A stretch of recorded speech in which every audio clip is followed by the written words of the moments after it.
Good afternoon, Julianne direct. Yes. Wala ko si Julianne. Julianne, yan. Hello po. Ayan, Good afternoon. Yeah, ang bongga, tisay ka talaga. No? Can you tell us, anong lahi meron ka? Yeah, so I am half German, Italian, and Australian po. Okay. So half Italian then? German and Australian. So, may Filipino ba? Wala? Yes po, meron din Filipino. From my mom's side. Okay. That's so nice. So, okay, Richards ang apelido mo. Actually, Yes. hindi ko tatanungin kung kamag-anak mo si Alden kasi hindi naman siya Richards talaga, no? Di ba? Pero ikaw talagang Richards. Yes po. So ikaw ang may karapatan sa Richards, sa apelido. Oo. Pero yan, pangarap mo bang maliit din si Alden? Sorry, what was that? So you're not comfortable with Tagalog? Do you understand Tagalog or not? Nakakaintindi naman Okay. po. Medyo Taglish lang. Because I think I have to talk to you in English and later you have to pay me a big talent fee because it's a big effort on my part, okay? Anyways, yeah, do you know Alden Richards? Yes po. I've heard of him when I got asked several times po kung kamag-anak ko pa si Alden. So, na-curious ka ba about Alden? Yes po, na-curious. So, ginugal mo ba siya? Chinek mo? Who's Alden Richards? Opo, ginugol ko po. And then, until I found out na hindi naman po totoo na screen name naman po yun. Yeah. So, nalaman mo hindi naman pala siya Richards. So, naisip mo na pwede kayong magkapareha o pinangarap mo ba, sana maging leading man ko siya, lalo na he's with Viva na rin, di ba? He's with Viva na po Yeah, pala. hindi, may ano siya, may collaboration, di ba? Ang GMA and Viva, o. Malay mo. Leading man, pwede magpagkapatid din siguro po. Okay.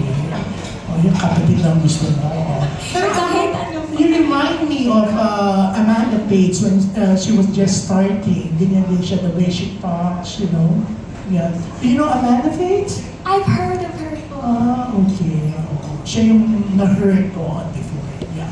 Anyways, Julianne, can you tell us more about yourself? Yeah, para mas makilala ka namin. Yeah, for sure. O paano ka napasok sa showbiz? Yan. Lalo na, ang bongke ng ano mo, yung ano mo, no, breeding mo, 4 na dugo meron ka. Thank you po.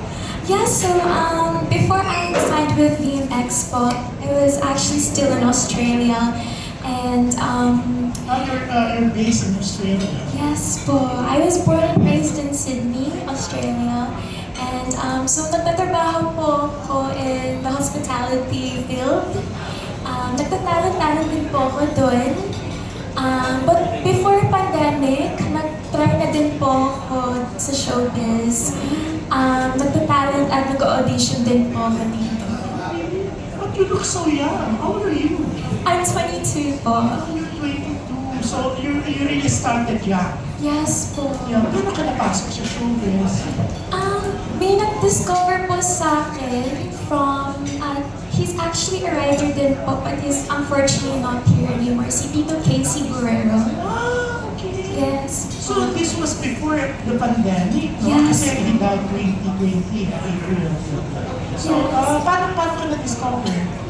So I auditioned for Pinay Big Brother. Ilang beses na po yun. And from Pinay Big Brother, may lumapit po sa akin na scout manager from Star Magic.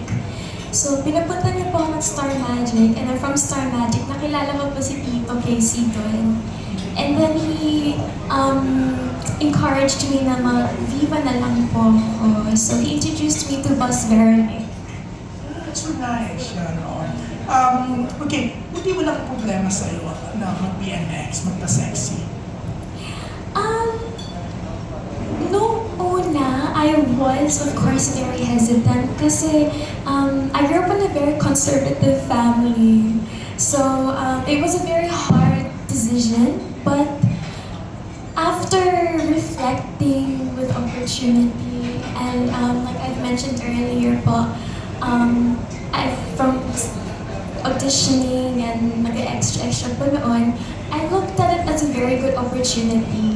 So, nag-uuna po ako after 1 week. Okay. Oo, ang tagal ng 1 week, ha? Pinagsipan ko po talaga siya. Bongga. At least after a week na pag-decide mo, you're gonna join VMX. Anyways, you said a while ago that you have a big roles. You did some project as talent. Can you tell us what projects? Yes po.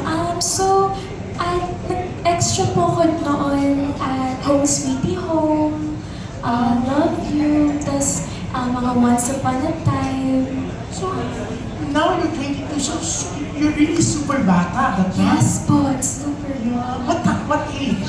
I was mga 13. Oh, really? And mukha ka ng dalaga. Opo. Malaking bulas, kumbaga. Oh. Yeah. Bongga, pero you're so beautiful and good luck with Pinay K Masuträ. I think you're really fit to be a host also. Yeah. Thank Yeah, you. thank you, Direk. Thank you so much po. Yeah, thank you. Direk, kumusta si Julianne Richards as a host? Na-meet niya ba expectation mo? The way she talks is, I think she's really good, okay? Hello po, good afternoon po. Wala kami naging problema with Julianne kasi although I think this is your first hosting a VMX show. So, masipag siya, tapos kung ano yung sinasabi namin na kailangan namin, ay bibigay naman niya. So, very professional. Ayan. Oh, but Julia, is this your first VMX project? First hosting po. Hosting, but you did a lot already? Films po, yes po. So this is pretty much my 8th na po yata. Eighth film. Yes.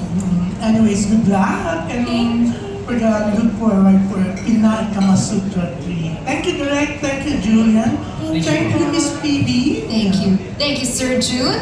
Now, moving on to ABS-CBN, we have Miss Ana Cerezo. Hi! Here. Julia, yung one of them project, that's all with VMX. Yes po. Wow. One of them is actually with the Cinec Manila Festival film po. So this palata po. Oh, yeah. Okay.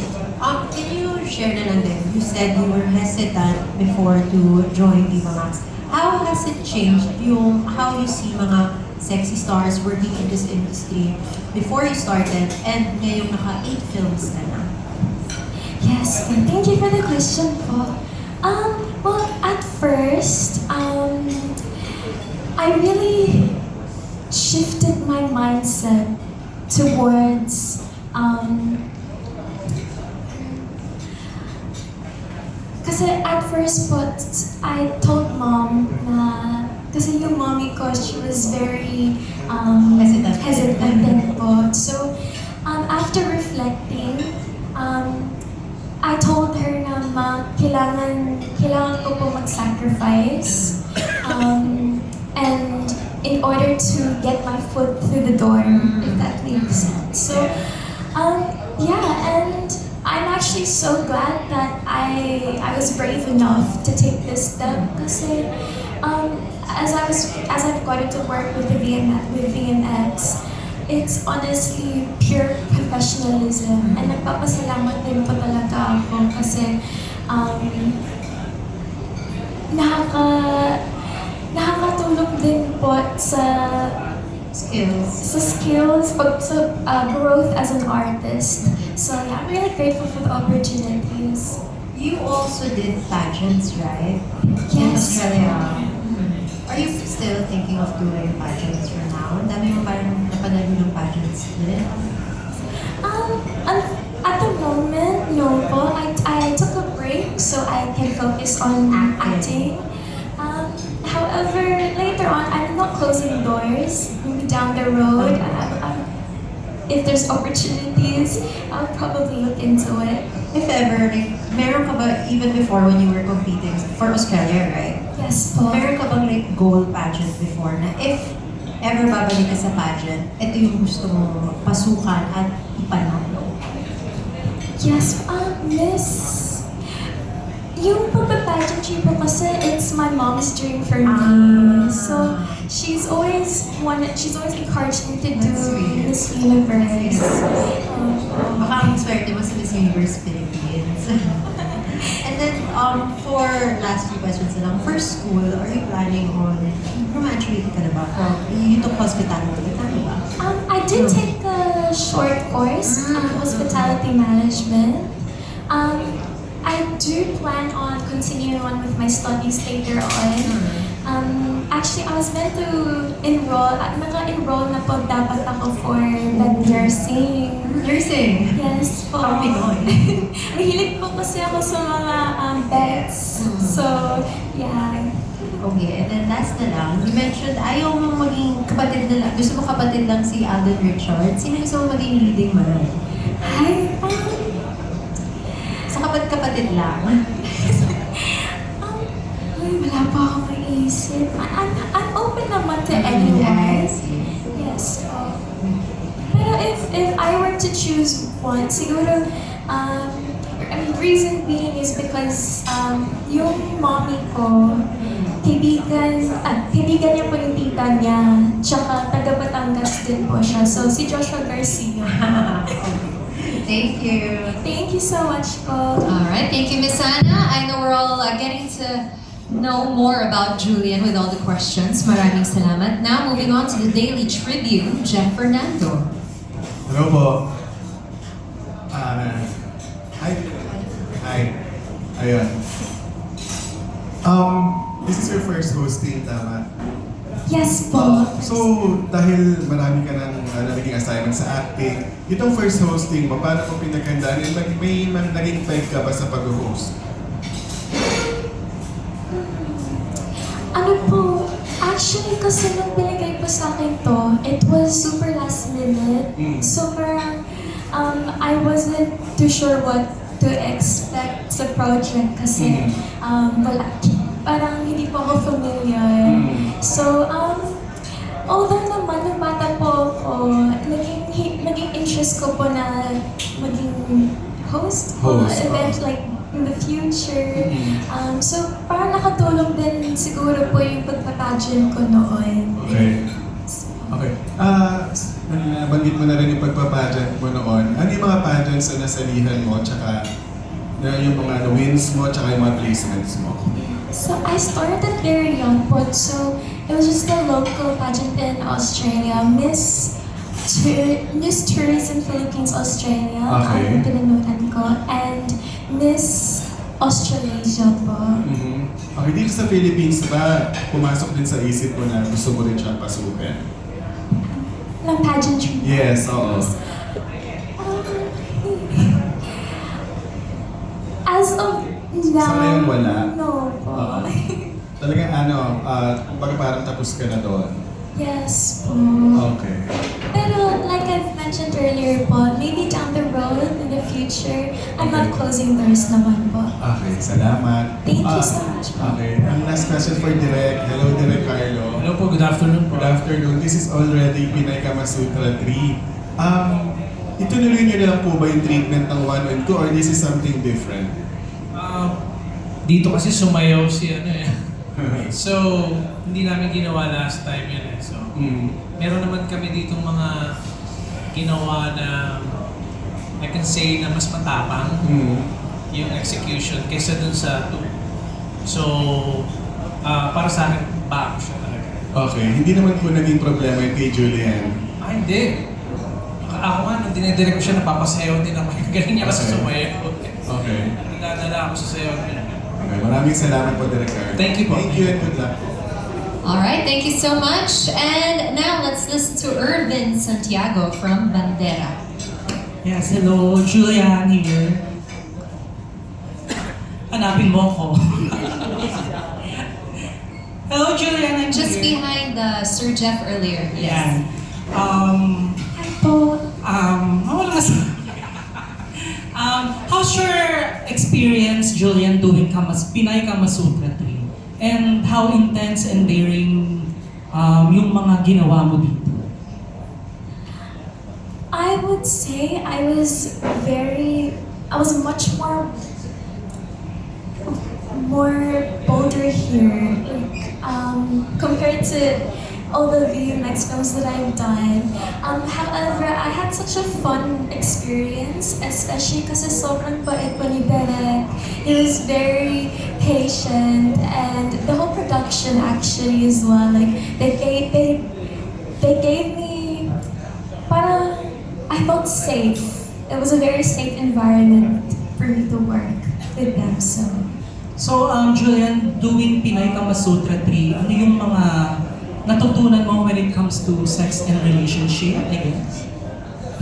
Yes, well, I would say it helped me feel more comfortable with talking about the topic kasi, like I mentioned earlier po, I'm really, I grew up in a very conservative family, so hindi po talaga ako sanay, especially not comfortable talking about the topics. Okay, thank you, Julian. Kay Direk Carlo naman. Direk, sabi mo kanina medyo matapang. Can you describe or can you give some insights on gaano ka-wild ang Pinay Ka Masutra 3 compared dun sa 1 and 2? Para sa akin, mas sexy siya. Yung sa execution, tapos iba kasi si Julian eh. So parang dito kasi sumayaw siya, na-mention ko kanina, hindi namin nagawa yun. Tapos medyo hinabaan namin yung sequence na yun kasi galing talaga niya sumayaw. Tapos may eksena pa rito na umakyat siya sa table. Ano yata yun sa trailer. So, basta masasabi ko lang, mas sexy to and mas wild. May mga pinagawa ka ba sa kanya direct na medyo nagdalawang isip siyang gawin or hindi niya ginawa? Wala. Lahat ng sinabi namin, ginawa niya and more pa nga eh. So, yung in-expect namin na ibibigay niya, lumampas pa siya doon. So, happy talaga kami production, happy Viva sa atin. Thank you po. Thank you so much. Thank you po. Alright, puro words of praise direct to Julian. Congratulations. Okay, moving on to batch 2, Alan Sancon, Nez Tabares, and Kiko Escuadro. For now, let's hear from Stars Photog, Alan Sancon. Hi, good afternoon. Congratulations. Hanapin mo rin ako. Dito po. Ayan, hello po. So, kay Julian, yan, nabibighani kami sa boses mo, napaka-lambing, di ba? Napaka-sweet, di ba? Kumbaga talagang kapag may nakinig sa'yo na manonood, talaga may enganyong panoorin ka because of that. Pero, sabi ni Derek, ang galing mo daw sumayaw, di ba? Saan ka natuto and are you a dancer also? Thank you so much for that, first of all po. Yeah, I would say naging passion ko din po sumayaw. Bata pa lang po ko, I would move and groove, you know, and I think yung dahil sa sex bomb po, like, doon po talaga ako nag-start na sumayaw sa pagpiling-giling, bata pa lang po ako. And eventually, as I grew older, I took dance classes, and yeah. Saka rin pala sa pinalaki ng sex bomb. Sabi niyo. Yeah, congratulations. Thank you so much. Yung second question ko sa'yo, Julian, kumbaga, ano yung mas challenging on your part? Mag-host ng ganitong klaseng parang movie or parang sumali sa pageant, parang gano'n? Ooh, that's a very good question. I think they both have its own, challenges. But I honestly thought na hindi ko po ma-execute yung pag-hosting ko dito. But because I had so much fun, I would say dito po than pageantry for now. Pero we see that you're a good host because of your voice nga, di ba? Congratulations. Thank you so much po. Yung last question ko for Derek. Derek, aside from dancing, ano yung nakita niyong potential kay Julian being a host and being an actress? Magaling siyang mag-memorize ng script. So, yun. Madali siyang makatrabaho kasi nga very natural sa kanya yung yung pag-host. And I think mas excited ako makita si Julia na umarte talaga on a narrative project. Kasi nandun lahat ng challenges, nandun lahat ng emotions. So, yun. Pero dito, binigay naman niya yung best niya. So, I think this will be the best Kama Sutra sa lahat ng Kama Sutra. Thank you, Direk. Thank you, Julian. Thank you po. baby. Thank you. Alright, this will be the best Pinay Kama Sutra. Alright, taga natin sa bato. Okay, next po, from Pelikula Mania, Nas Tabares. Hello, Julian, anong reaction mo dun sa best Pinay Kama Sutra? Well, medyo naging speechless po, but thank you so much, Direk. It honestly means a lot to me. Like I said earlier po, I didn't expect na kinaya ko po.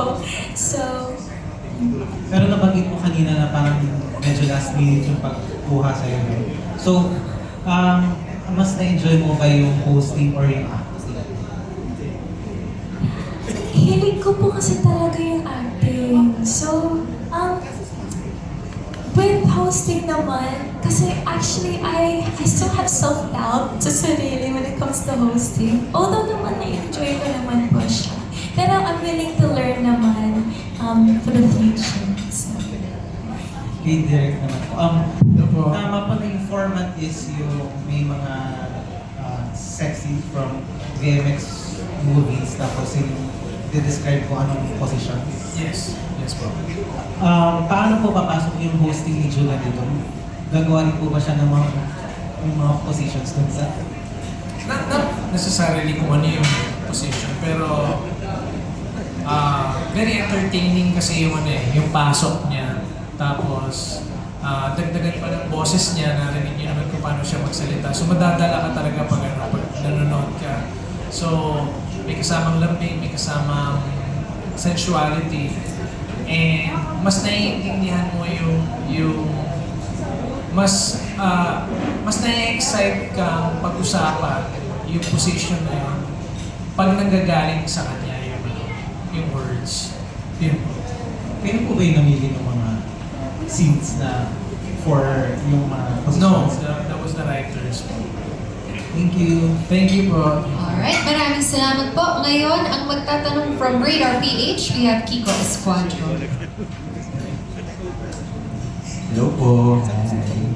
Hi. First question kay Direk po. Hi, Direk. Hello po, good afternoon po. Direk, yung 1 and 2, ikaw po ba rin yung nag-direct? Ako po yung nag-direct ng 2. Ako yung task po. Opo. Mahirap po ba kasi syempre iba yung treatment to, tapos iba rin yun. Ano yung masasabi mong difference niya with the hosting and yung atake ng each host? I can only speak for the second one. Kasi yung second one, medyo in comparison to this, tame siya. So, medyo controlled yung ano namin nun yung kung ano yung pwede namin gawin. Unlike here talaga, parang no host party. So parang mas free kaming gawin yung gusto namin gawin. Mas na-express ng host yung dapat niyang ipakita, dapat niyang i-express kaysa dun sa una na ginawa ko. Kaya masasabi ko talaga mas matapang to. And mas tinapangan namin kasi free na kami gawin kung ano yung gusto namin gawin. So pag nagkaroon mo ng Kama Sutra 4, mas matapang pa dito So dapat. Dapat ganun eh. Lalo na yung 2, ako yung gumawa, dapat mas maganda yung susunod. Dapat paganda ng paganda ng paganda. Oh, thank you. Thank you po. Hi, Julian. Hello po. Julian, question ko is, aware ka ba doon sa hierarchy ng VMX stars? Since pang 8 movie mo na to, kasi meron VMX Queen, VMX Crushy, yung mga ganun. Aware ka doon? Yes po. Oo, pero pressure ba yun on your part? Kasi syempre, isa ka sa VMX stars. I actually never really looked or thought it that way po. I think kasi I'm just also enjoying the journey and willing to grow as an artist. So, Pero hindi ka ba nape-pressure doon sa mga ganong title? Hindi naman po. Na-mention mo din kanina na you came from conservative family. Siyempre, sa Australia, iba yung culture. Hindi ba naging challenge yun? Kasi siyempre, mixed culture yung kinalakihan mo tapos ngayon nandito ka na sa VMX. Yes po, How was it? actually. Paano?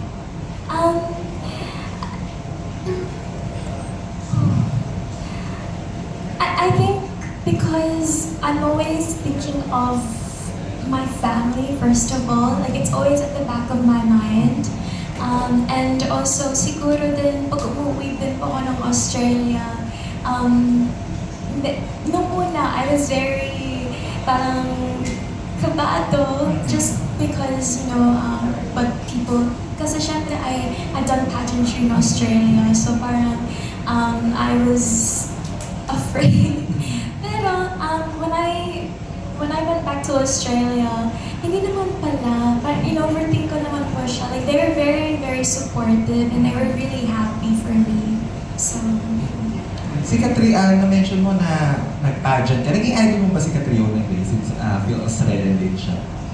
yes po, during the time. Okay, hindi mo naisipan na sundan pa yung path niya? No po, pero my mom wanted that for me po. Oh, okay. Last na lang. Na-mention mo rin kanina na dito sa Kama Sutra 3 is sumayaw ka.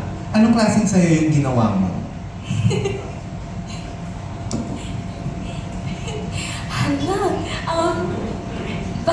Parang may sobrang sexy po talaga. It's the sexiness that I've ever danced before. Like, sobrang wild po. So that's why I would say this, you'd see a whole new, like, bold and wild version of me. Oh, pero sumasayaw ka talaga before? Yes po. Anong klaseng sayaw? Jazz? Jazz, hip-hop. Oh, okay. Paano ka natuto? So nung bata pa po, like sa mga TV lang po actually, like for example, Sex Bomb, like, ginagaya ko lang po sila. Hanggang sa nagtitake na po ako ng dance class, and then kinukuha po akong as backup dancer sa Australia pag dumadating mga, for example, si OG Alcacid, Inigo Pascual, ganun po. So, na-meet mo sila? Yes po. Naging backup dancer po ako nila. Okay, may phone in request dito. Kung pwede kang mag-sample ng favorite dance move mo. Actually, kanina pa sabi ko kung pwedeng sumayaw.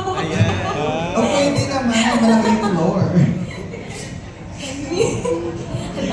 O music Do you daw. want music? Sure. Okay. DJ. Direct sama po. Any kind of music po.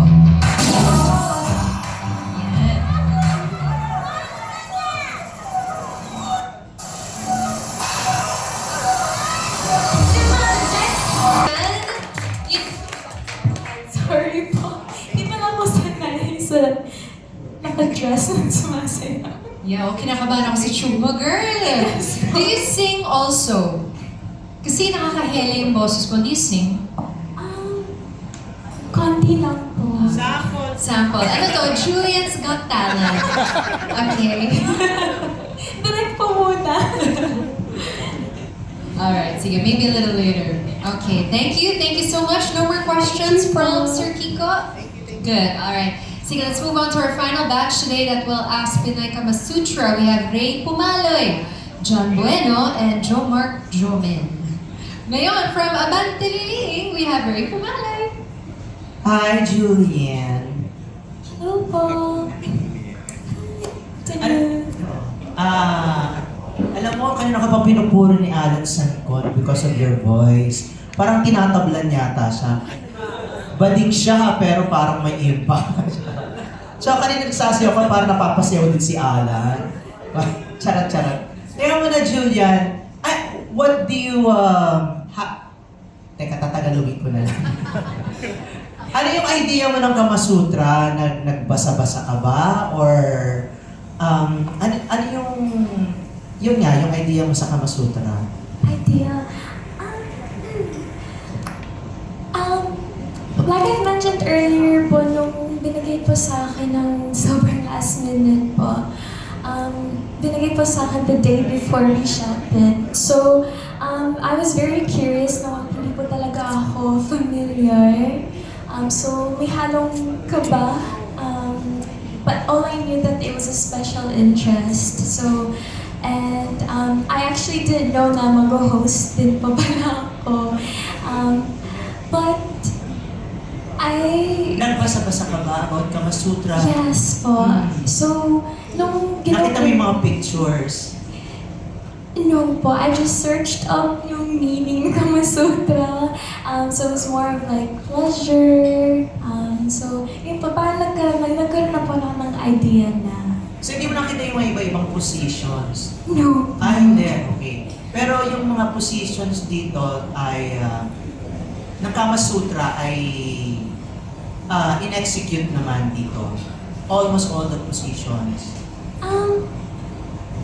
Hindi naman Hindi. po. I didn't necessarily demonstrate the positions myself. We had, we revealed the videos, like clips from old and new VMX films. So compilation to ng mga pelikulang ginawa na. Tama ba ako? Yes po, tama.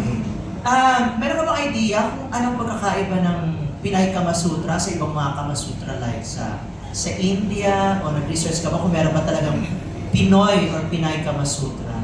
Nung nag-research po ako, I saw that it was also from India, pero I didn't really get the chance to really look into it.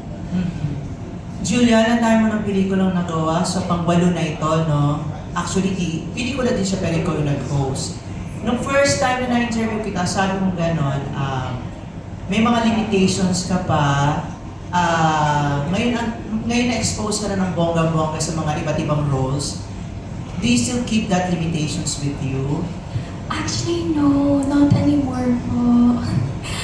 I think only because, gusto ko din, kung ano pong gusto ng direct for the movie, at kung yun po ang makakaganda ng movie, gagawin ko po. Pinag-isipan mo rin ba ng todo? Nung una, yes po. Pero ngayon, yung pagtatanggal mo na ng limitation, pinag-isipan mo rin ba? Ngayon po, I still have just a few limitations compared to nung nagsimula po ako. Sobrang dami po talaga akong limitations. Ano yung limitations mo before na tinanggal mo na sa limitations mo ngayon? Yes po. Actually, yung time na yun, I only said na hanggang side breast lang po ako magpapakita. Tapos yun lang po. Pero now, it's everything except for front lang, of course, and wag lang hahawak sa Okay. So yun lang pala. How far would you go for a movie, for a role? How far po? Pagdating sa mga love scenes, mga ganon. Kasi like si Jen Rosa, nagkala na siya, nag-frontal na siya, pero hindi naman nakita. So hindi lang siya naglagay ng plaster dun sa isang movie niya, na napakaganda ng movie actually. I'm willing naman po to go how far I need to go. Kung depending on what the director of the movie wants and needs for the movie. So, Ano reaction ni Mami?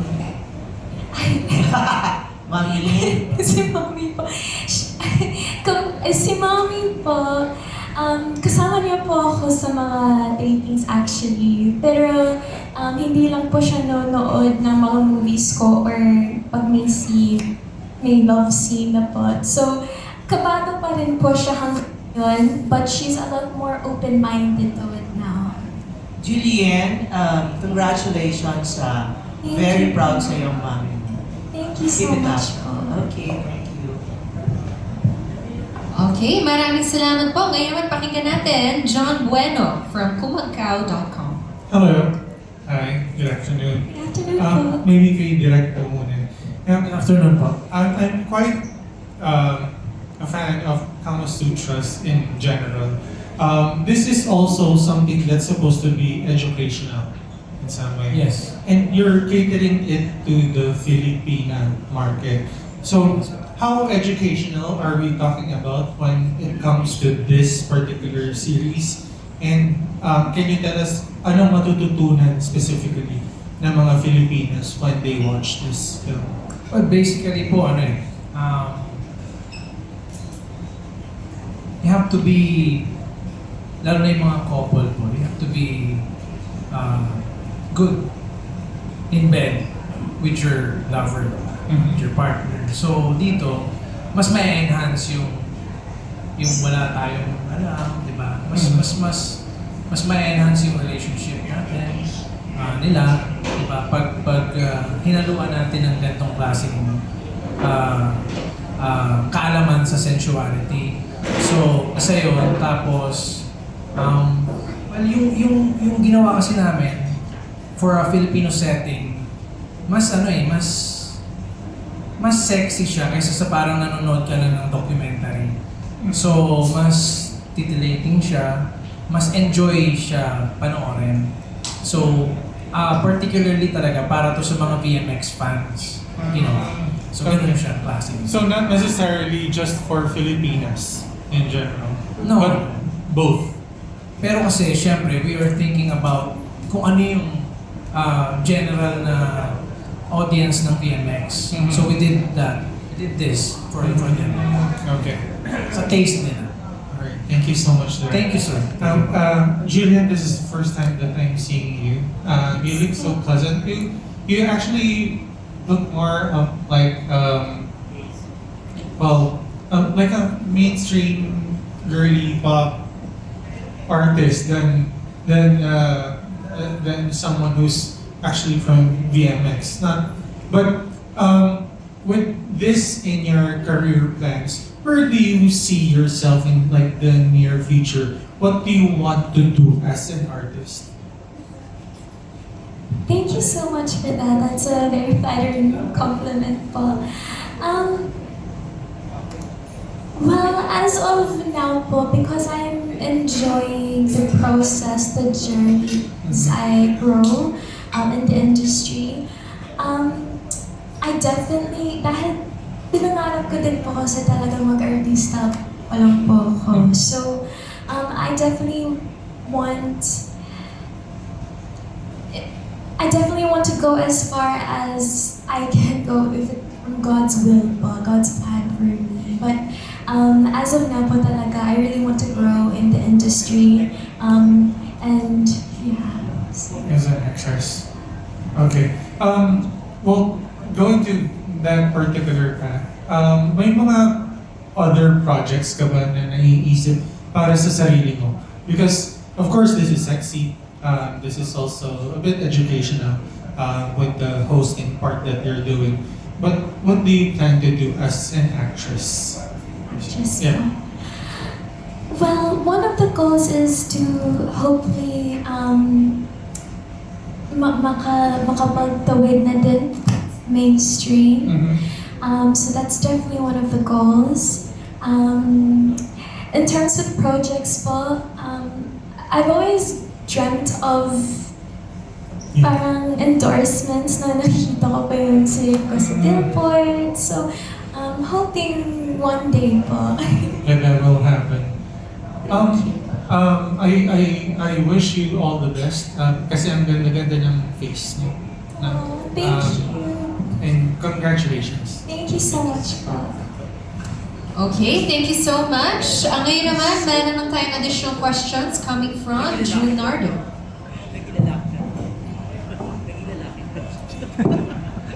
Hello, Julian.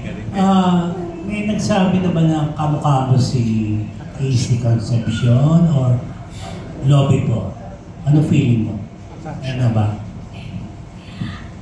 Si Miss Lovey po, I've actually never gotten that before. That's the first time. With Casey Concepcion, yes po, I have. I've also gotten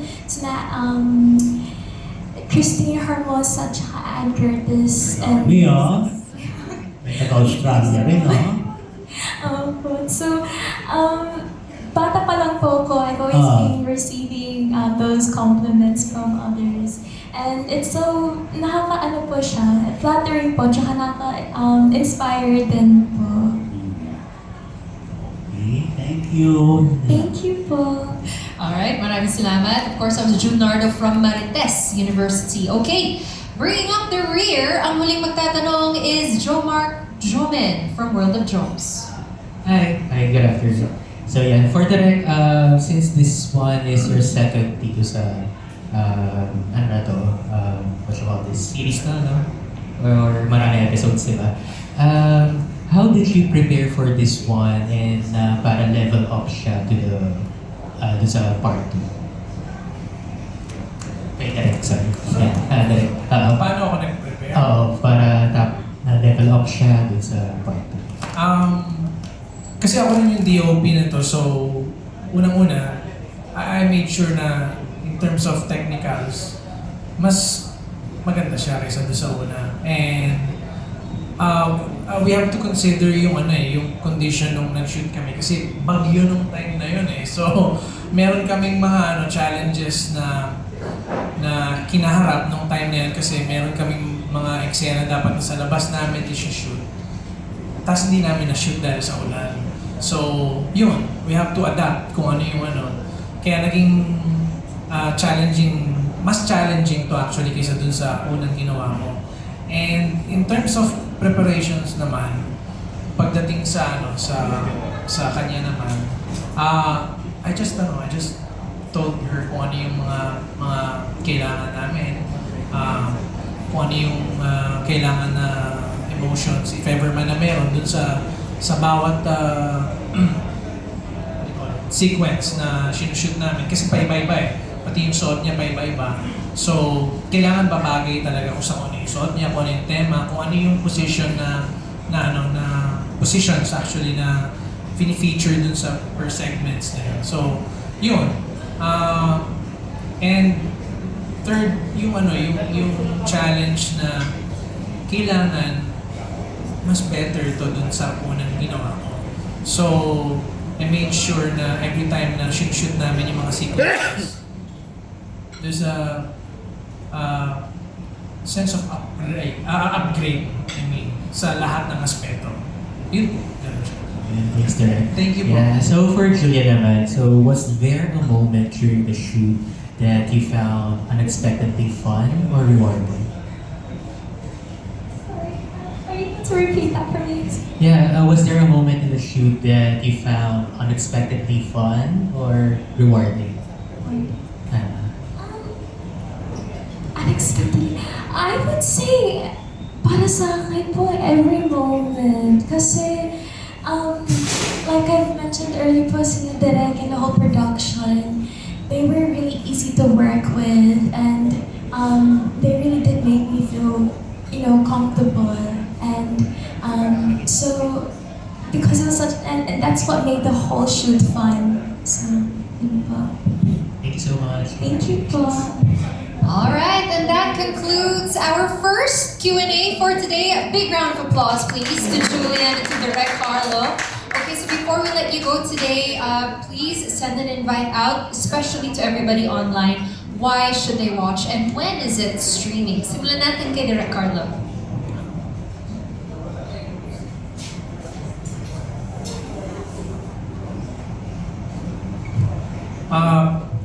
Imbitahan namin kayo na panoorin ng Pinay Ka Masuträ 3, now streaming sa VMX, hosted by Julianne, directed by me. Thank you po. Fantastic. Julianne, why should they watch Pinay Ka Masuträ 3? Yes. Well, first of all, gusto ko lang po magpasalamat for your time and presence. It's truly appreciated po. Lalo na po, it's my first press con. So, pero yes, iniimbita ko po kayo manood ng Pinay Ka Masuträ 3 dahil you will see a much more bolder and wilder version of me. And hosted by yours truly, streaming now po on VMX. Alright, fantastic. Let's have a final group photo, please, with Direk Carlo